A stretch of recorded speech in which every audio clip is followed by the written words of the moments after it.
Hi friends, today I wanted to show how easy it is to add your Google account, to Linux Mint.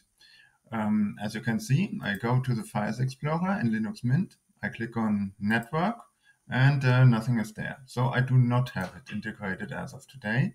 So I go to Menu, search for Online, find Online accounts here, and there I have something, a window.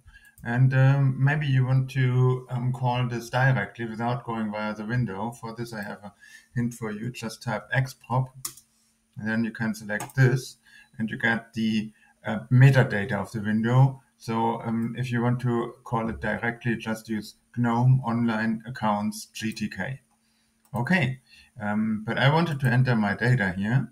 So I click on Google account. I can do sign in.